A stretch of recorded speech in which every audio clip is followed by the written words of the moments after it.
Morning মাম্মা। তোমাকে good morning বলতে যে আমি বিষম খাচ্ছি। ঘুম হয়েছে? হ্যাঁ, ঘুম হলো? ঘুম হয়েছে? আজকে এত ঘুমিয়েছো? হুম, এত ঘুমিয়েছো? আমার স্নান হয়ে গেছে, আমার তো সবার স্নান হয়েছে। ওঠো ওঠো ওঠো ওঠো ওঠো। ওলে বাবালে, ওলে বাবালে, ঘুম ভাঙছে না আজকে? লাইট জ্বালিয়ে দিয়েছি। হ্যাঁ, তাহলে আরো ঘুমাতে? ওরে বাবা রে, আমার ছোট্ট বাচ্চাটা হয়ে গেছে গো আজকে। ছোট্ট নন, নন নন, ওঠো। হ্যালো বন্ধুরা, শুভ সকাল। কেমন আছো সবাই? আশা করি খুব ভালো আছো এবং সুস্থ আছো। আর আজকে অনেক দিন পরে একটা ভ্লগ শেয়ার করছি। কয়েকদিন ধরে ভ্লগগুলো করে রাখছি, কিন্তু তোমাদের সঙ্গে আর শেয়ার করার টাইম পাচ্ছি না। তো কেন পাচ্ছি না, কি জন্য করছিলাম না, মানে ভ্লগ দিচ্ছিলাম না, সবই তোমাদেরকে আজকের ভ্লগে বলবো এবং দেখাবো। তো এদিকে দেখতেই পাচ্ছ সকাল সকাল স্নান হয়ে গেছে। আর সকাল সকাল বলতে তোমরা তো আর সময়টা বুঝতে পারবে না। তো এখন বাজে ওই 7টা মতো, 7টাও বাজেনি, 6:30 কি 6:45 এরকম বাজবে। তো স্নান টান কমপ্লিট। আর আগের ভ্লগ বললাম, যেহেতু আজকে বারটা হচ্ছে রবিবার, তো রবিবারের ভ্লগ এটা তোমাদের সঙ্গে শেয়ার করতেই পারছিলাম না। ঐশীর বাবা একটু বেরোবে আজকে, আর ঐশীর বাবার দুজন বন্ধু আসার কথা ছিল, সেই কারণে ভাবলাম স্নান টান করে শাড়িটা পরে নিই। আর নাইটি পরবো না, কারণ বুঝতেই পারছো বাইরের কোনো মানুষ এলে নাইটি পরে দাঁড়াতে একটু কেমন লাগে। তো সেই জন্য ভাবলাম শাড়িটাই পরে নিই। আর এদিকে দেখো আমার কতটা পরিমাণে চুল উঠছে। মাঝখানে কয়েকদিন মানে অনেকগুলো মাস চুল ওঠা পুরো বন্ধ হয়ে গেছিলো। তো চুলটার অনেকটাই মানে ফাঁকা জায়গাগুলোতেও চুল হয়েছিল। ভালো লাগছিল যে না, যাই হোক শ্যাম্পুটা কাজ করছে। তো আবার দেখছি কিছুদিন হলো চুল আবার প্রচুর পরিমাণে উঠছে। তো যাই হোক, মন খারাপ করে লাভ নেই, কী করব বলো। যে চলে যাওয়ার সে চলে যাবে, আর যাকে ধরে রাখা যাবে না তাকে কোনো কিছু দিয়েই ধরে রাখা যাবে না, তাই না? তো সেটা যাই হোক, সব দিক থেকেই। তো এখন ঐশী ঘুম থেকে উঠে গেছে, আর ঐশীকে ঘুম থেকে তুললাম আজকে, কারণ আমি দেখছি যে না, এবারে যদি চলে আসে আর ঐশী যদি এই অবস্থায় নামে একটা কেমন লাগবে। তো সেই জন্য ঐশীকে বললাম যে চলো তোমাকে একটু রেডি করিয়ে দিই। তো ঐশী কী করছে, ওর যে জামা কাপড়ের ঝুড়িটা আছে সেখান থেকে জামা কাপড় বার করছে। আমি বললাম যে মাম্মা ওগুলো বের করো না, আমি তোমাকে একটা দিচ্ছি, সেটাই পরবে। তো ও কী করছে, নিজের পছন্দ মতো পরবে। আর ওর একটাই জামা পছন্দ, ওই যেটা গিফট পেয়েছিল চুড়িদার। মানে ওর এখন কিছুদিন ধরে দেখছি শুধু চুড়িদার পরবো। চুড়িদার পরলে ও জানে ও অনেক বড় মেয়ে, তাহলে ও ছোট নয়। বড়রা তো চুড়িদার পরে, ছোটরা কি চুড়িদার পরে, মানে ওর এরকম কোয়েশ্চেন। তো যাই হোক, নিজে একটু চুলটুল আঁচড়ে সিঁদুর পরে নিচ্ছি। আর ঐশীকেও ওষুধ খাওয়াতে হবে, যেটা সকালের মেন কাজ। মানে ঐশী ঘুম থেকে ওঠার পরে যেটা মেন কাজ, সেটা হচ্ছে ঐশীকে ওষুধ খাওয়ানো। মানে সত্যি কথা বলতে ভুলে যাই না, তার কারণ মানে এমন একটা হয়ে গেছে, মানে সে কি বলবো, অন্য ওষুধ যদিও একটু টাইম এদিক ওদিক হয়, কিন্তু ঘুম থেকে উঠলে যে ওকে সকালে ওষুধটা দিতে হবে সেটা ভুলি না। কারণ ঐশী ওই ওষুধ না খেলে কোনো ঐশীকে খাবার দেওয়া যাবে না। তো যাই হোক, মানে কি বলবো, শাড়ি তো পরেছিলাম। আর কিন্তু ঐশীর বাবার মানে বললাম না বন্ধুরা আসবে, তো আসেনি। ফোন করেছিল, বললো আসবো না, রাস্তা থেকে ওরা গাড়িতে উঠে যাবে। আর ঐশীর বাবাও বেরিয়ে গেছে। আর ঐশীকে এখানে দেখো এই পামশুগুলো ঐশীর জন্য পুজোর সময় কিনেছিলাম। তো ঐশী পরতে পারেনি, একদিন পরে বেরিয়েছিল, ওর মাঝ রাস্তায় জুতো খুলে যাচ্ছিল। তো ঘরে এসে আবার জুতো চেঞ্জ করে গেছিলো, মানে পুরনো জুতোগুলোই পরছিল। তো ওকে বললাম যে জুতোগুলো পরে বাইরে একটু ঘোরাঘুরি করো, যাতে তুমি কমফোর্টেবল হও। আর কোথায় জুতোটা খুলে যাচ্ছে সেখানটা আমাকে দেখতে হবে।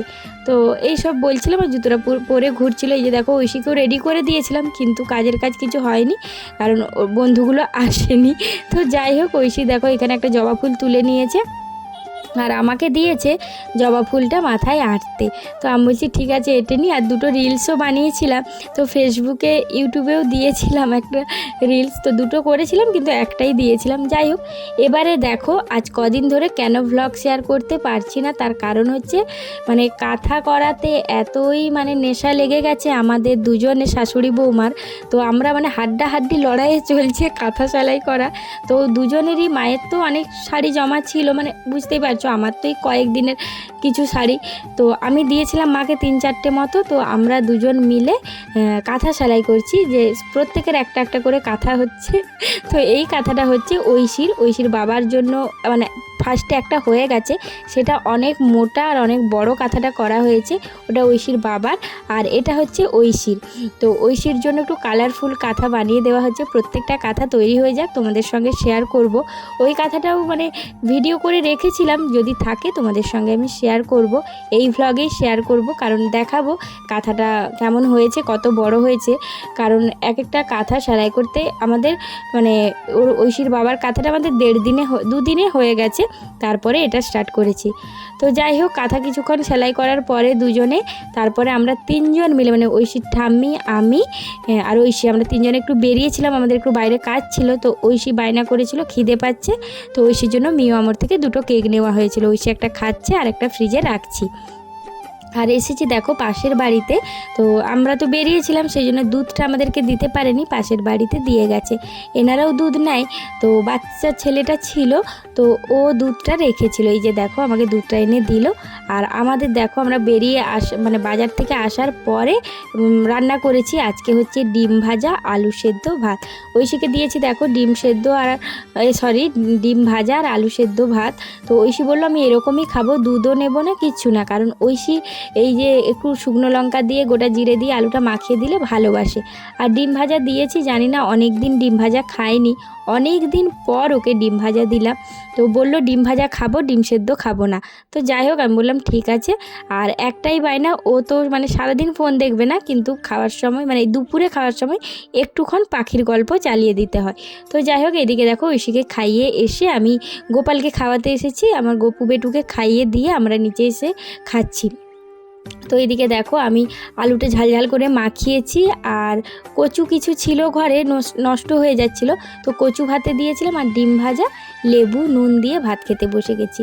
তো ভিডিও করার চক্করে আমার এখনও খাওয়া হয়নি, মায়ের অর্ধেক খাওয়া হয়ে গেছে। তো কচু ভাতেটা এতটা ভালো লাগছিল, কি টেস্ট, অনেক দিন পরে খেলাম।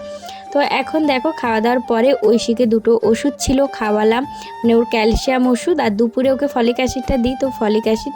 তো এই 2টো খাওয়ার পরে দুজনে শুয়ে গেছি, মাও শুয়ে গেছে আর আমরা দুজনও শুয়ে গেছি। ঐশীকে ঘুম পাড়ানো চলছে, মানে ঘুমিয়েই যাচ্ছে। তো ভিডিওটা করছিলাম বলে ও একবার করে জেগে যাচ্ছিলো, কিন্তু ও ঘুমিয়ে, মানে এরকম ভিডিওটা করতে করতেই ও ঘুমিয়ে গেছে।